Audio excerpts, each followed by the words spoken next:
Lots of texture here, lots of different flavors, and a deep foundation. That's the way chicken soup ought to be. It's warm, it's comforting. You get a bite of the ricotta meatball and you get that burst of the cheesy flavor coming through. This broth comes together with just 3 ingredients and water.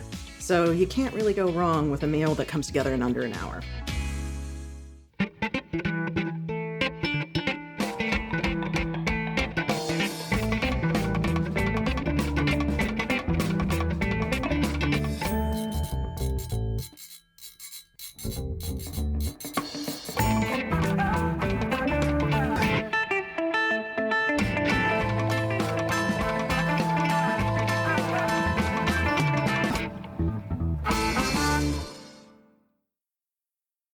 You know, I've always said if you want to really understand a culture, just check out their chicken soup.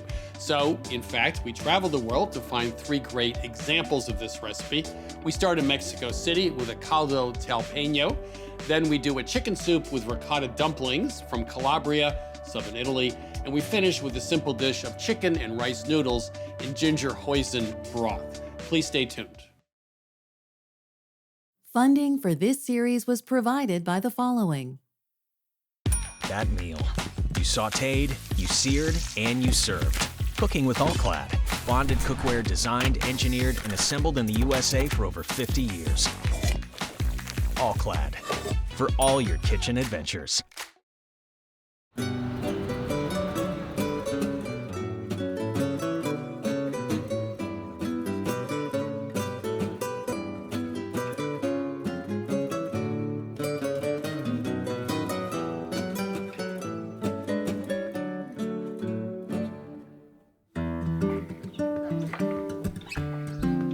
Sí, yo creo que fue más por el gusto de ver siempre a las señoras cocinando en los pueblos, que me dio como el hecho de pensar que no se podía hacer de esto una carrera profesional, pues, ¿no? Hasta que vi que sí la había.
So I love chicken soup. I love chicken soup because it tells you a lot about the culture it comes from. And in Mexico, which is where we're going today, they make caldo jalapeno, which is a Mexican chicken soup. We learned this from Josefina Lopez Mendez. She has a restaurant called Chapulín in Mexico City. We went to her home, actually, for her to teach us this recipe. Now, what I love about this recipe is it creates a lot of foundational flavor, and it uses a technique that's true for a lot of Mexican recipes. It starts with a blender. So we'll take the blender, we'll take tomatoes, onions, and so many salsas in Mexican recipes start in a blender, by the way. We have a couple of chipotle peppers and adobo sauce, a few peeled smashed garlic cloves. We also have one bunch of cilantro where we chopped off the stems and then chopped up the stems to use in this part of the recipe. We'll use the leaves to finish, and then we'll just process this.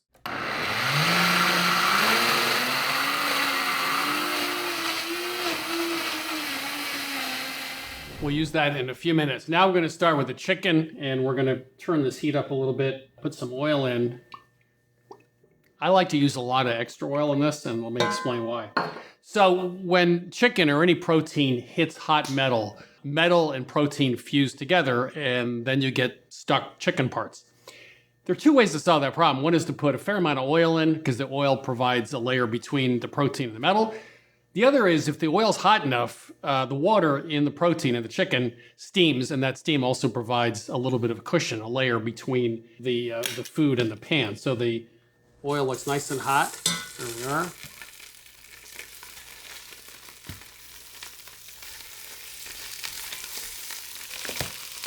So the rule is don't mess with the chicken for the first few minutes. It'll eventually release, but in that first 5 or 6 minutes, it's still going to stick to the pan a little bit. So we'll cook this about 10 minutes to get a nice browning on the skin, take it off, and then saute the salsa we just made in the blender. So the chicken skin is browned. We only cooked it on one side, and we'll take the sauce. And this is what I mentioned about a classic Mexican technique.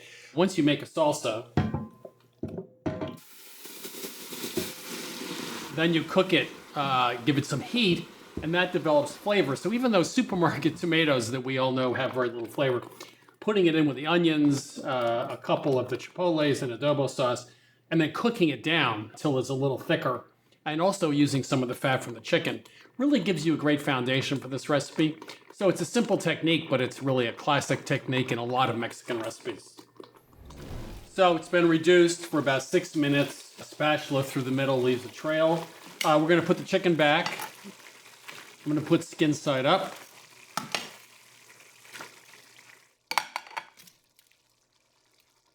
And we have 2 quarts, 8 cups of chicken stock.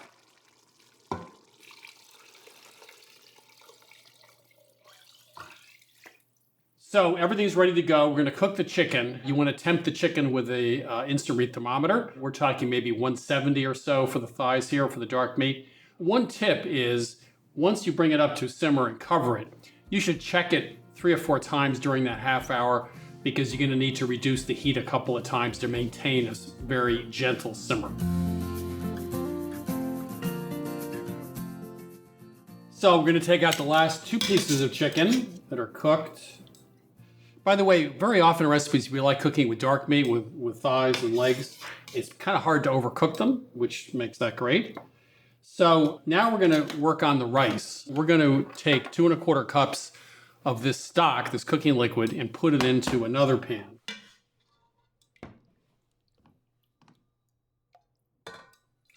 So that's 2 cups and 1/4. Okay. And now we're going to cook the rice. So the basis of the soup, when we serve it, we'll start with rice, and then everything else goes on top.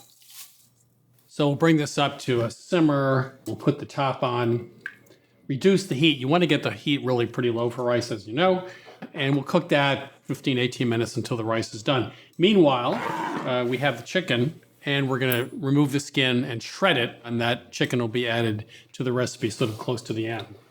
So now it's time for the vegetable part of this dish. We have 2. We have green beans and zucchini. I'm just going to cut off the ends. I'm going to quarter them lengthwise.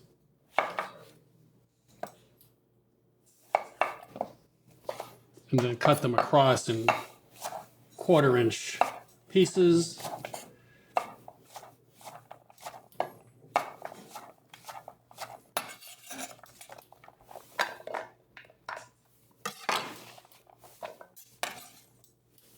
Okay.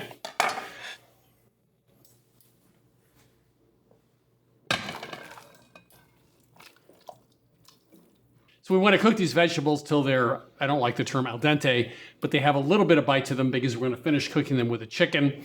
So we don't want to do all the cooking right now. So the vegetables are now almost cooked, and we're going to add back the chicken that I already had shredded. Warm it up. And we had a bunch of cilantro to start with. The stems went into the salsa. We're going to take the leaves and put about half of them in now. The rest we can use for garnishing individual servings. And we'll let that just heat through. So the rice is cooked. Once it was cooked, we took it off heat. And we'd like to put a kitchen towel over the top. That absorbs some of the steam, so the steam doesn't go back into the rice. We want to keep it really fluffy. So we're going to build a bowl now. We'll start with some rice.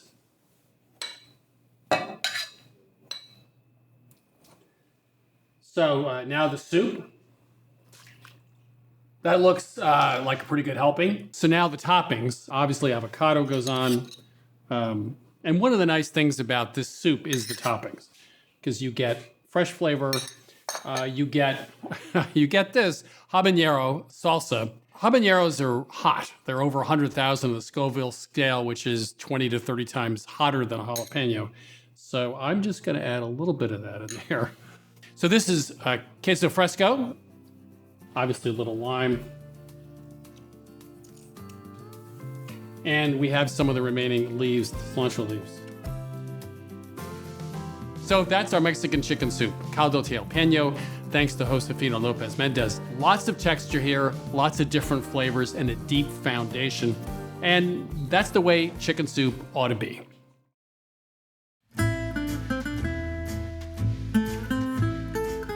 It's probably safe to say that everyone has encountered chicken soup at some point in their lives, and every region of the world has their own version of it. Within those regions, there are endless varieties. The version we're making today, our chicken soup with ricotta dumplings, originates in Italy, where they make a very simple, clear chicken broth, homemade, and they float in it these billowy, herb-flecked ricotta dumplings. So we are also going to make a very quick homemade broth, but first we'll make the ricotta mixture for the dumplings because that needs a little bit of time to sit in the refrigerator and firm up. Every dumpling of this sort has a little bit of a binder in it. We're using fresh bread for our binder because fresh bread binds these very delicate dumplings a little bit better than dried breadcrumbs. We'll break the bread up, put it into the food processor. You can use any sort of country-style white bread you have around. You can even use bread that's a little bit stale. Now, to the breadcrumbs in the processor, we're going to add a little bit of Pecorino Romano cheese. Just break it up into chunks and put it in the processor. If you don't have Pecorino, you can use Parmesan. We'll turn this on and let it process until it's fine crumbs.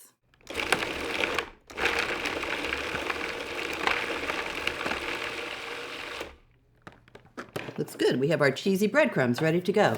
Next, we'll add the ricotta cheese. We have a cup of ricotta. This is a whole milk ricotta cheese, by the way. Avoid the part skim, low-fat cheeses if you can. And we're going to add a couple of egg yolks to this. They're also a binder, a little bit, and they add richness to the dumplings.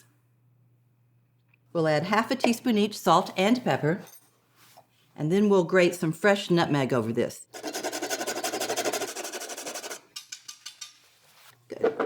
So we'll let this process until it's completely smooth. It'll take about 1 minute.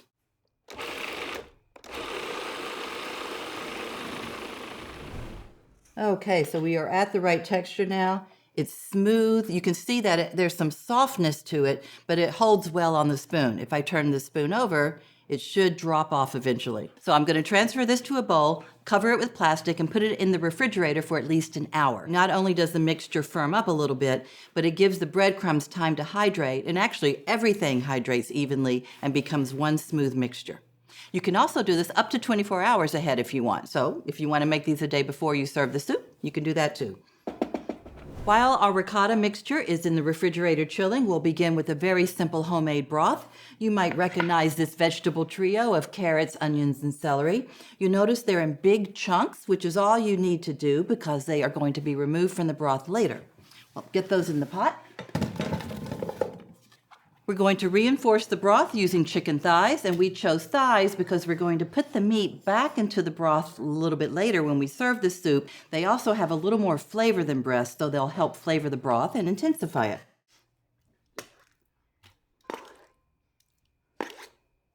We have a trick that we use frequently here at Milk Street, and we use a purchased chicken broth.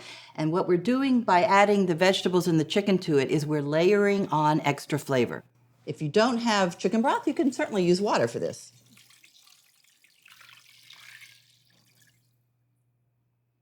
Just nestle the chicken in until it's fully submerged. We will bring this to a full simmer over a medium-high heat. Then we'll turn the heat down to low and cover the pot and let it simmer for about 45 minutes. We just want to make sure the chicken is fully cooked and tender enough to fall away from the bone. And you can insert a skewer and test for that. You want no resistance. Our broth has been simmering for 45 minutes. The chicken is very tender. The vegetables are very soft. Oh, the smell is wonderful. So I'll remove the chicken thighs to a bowl and just let them cool down a little bit. We'll shred that meat off the bone a little bit later. And then we'll scoop out the vegetables. Now, this is another benefit of leaving the vegetables in large chunks, is that you can scoop them out with a spoon instead of straining the broth.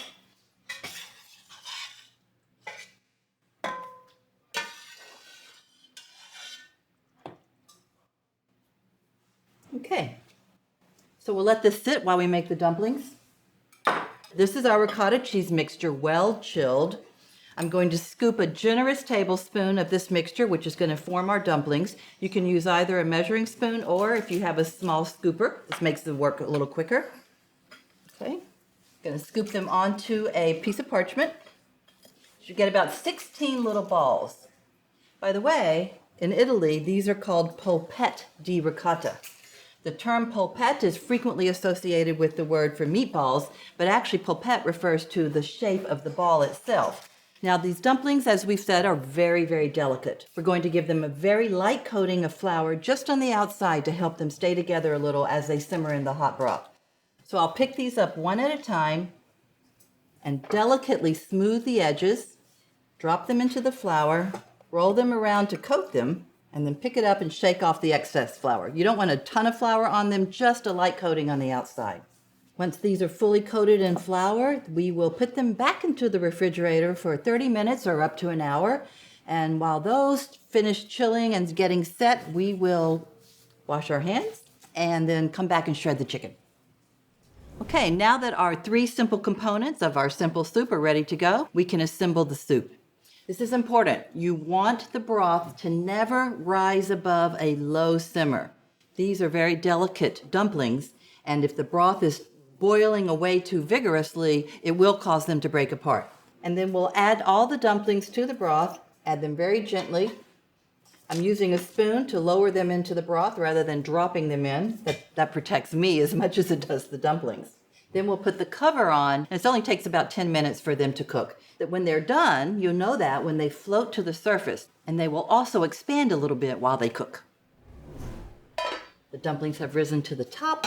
They are very lightly expanded, and we will remove them very gently. They're a little slumpy at this point.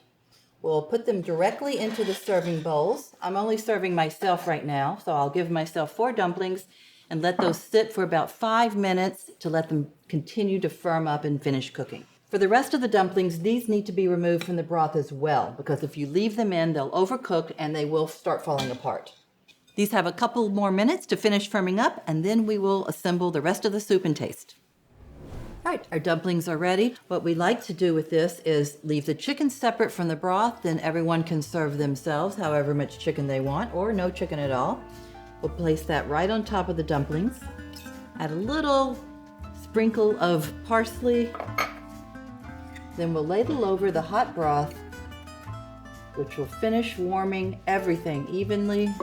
And of course, it's never too much to sprinkle a little extra cheese on top. Oh, it's rich, it's warm, it's comforting. You get a bite of the ricotta meatball and you get that burst of the cheesy flavor coming through. These dumplings are very, very delicate. They're meant to be that way. This is our chicken soup with ricotta dumplings, inspired by the simple cooking of Italy.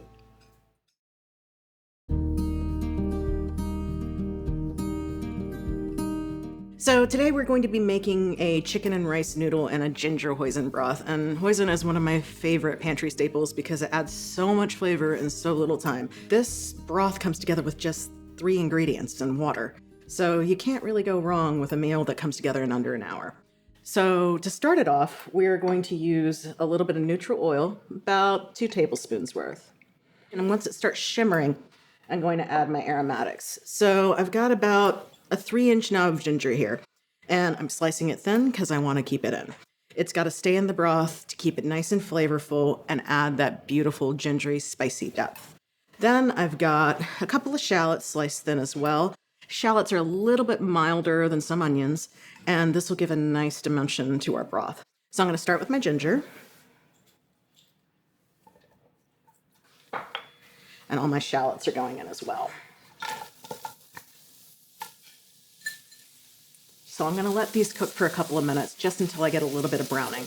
So while that's cooking up, let's talk about hoisin sauce for a second. It really is kind of versatile, and I'm adding my hoisin sauce in early because I want it to kind of brown a bit, get more intense as it sticks to the bottom.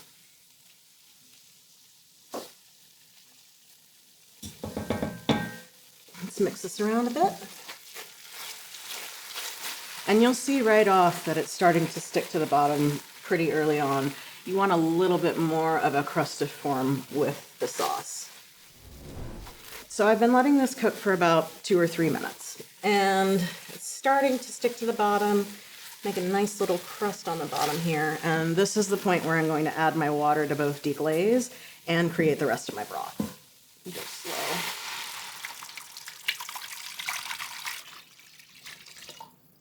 So I am going to bring this up to a simmer, and then I'm going to add my chicken. For this one, I've taken the skins off. I just want the thigh and the bone here. And then as my soup finishes, I'll be able to pull the bones out and shred my chicken so it's super tender.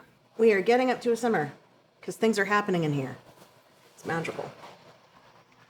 And I'm using my spatula to break up anything that has kind of stuck on the bottom so it can continue to flavor my soup. All right, I feel good about this. So I'm just gonna slide my chicken thighs in.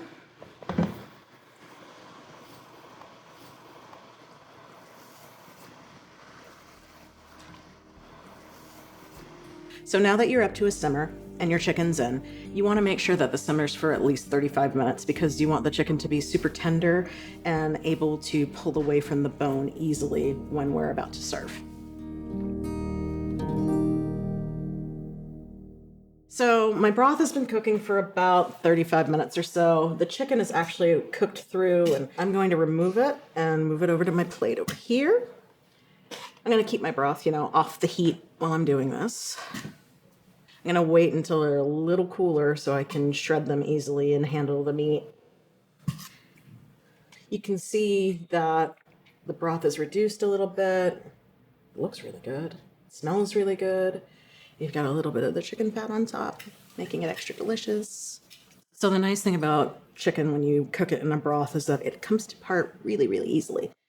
I'm just going to use my fork and pull it apart. This way I can pull away the bone, and the meat in the soup is all boneless, cooked, tender, wonderful. So I'm going to add this back to my broth just to make sure that my chicken is warm and heated through nicely, but that shouldn't take long. Stir it up.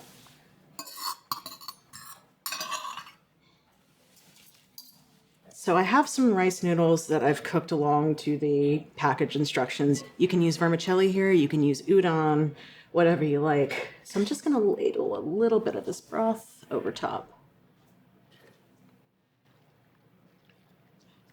You got the good pieces of ginger in there.